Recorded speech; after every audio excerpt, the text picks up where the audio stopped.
Une très forte déflagration sur un bateau et des voix qui exultent.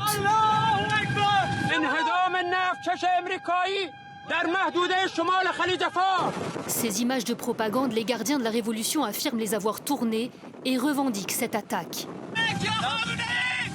À bord de leur bateau, ils s'éloignent à vive allure. La nuit dernière, 2 pétroliers ont été la cible de ces frappes au large de l'Irak. Ils se transforment en boules de feu. Une impressionnante fumée s'en dégage. Rapidement, des opérations de sauvetage sont déclenchées. Les attaques ont fait au moins 1 mort et plusieurs disparus en mer. Ces marins, eux, ont été secourus et sont désormais en sécurité, affirment les autorités portuaires irakiennes. Il faut qu'un responsable aille éteindre l'incendie.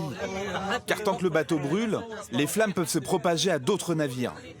Les 2 pétroliers ont été ciblés dans le golfe Persique. L'un est des îles Marshall, l'autre bas pavillon maltais. Il se trouvait à quelques encablures au nord du détroit d'Ormuz.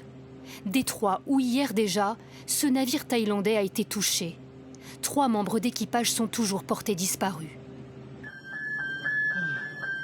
À Gare, ce marin cherche à évacuer. Les survivants sont secourus peu après à bord de cette embarcation. Viser des tankers, paralyser le détroit d'Ormuz.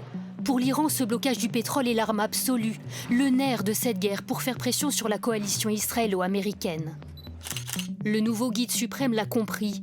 Lui, qui n'est pas réapparu depuis le début du conflit et que l'on dit blessé, a publié un premier message officiel. La télévision d'État iranienne en fait lecture. Il est certain que le blocage du détroit d'Ormuz doit continuer. L'Iran réfute en revanche d'avoir posé des mines dans le détroit d'Ormuz, comme accusent Israéliens et Américains.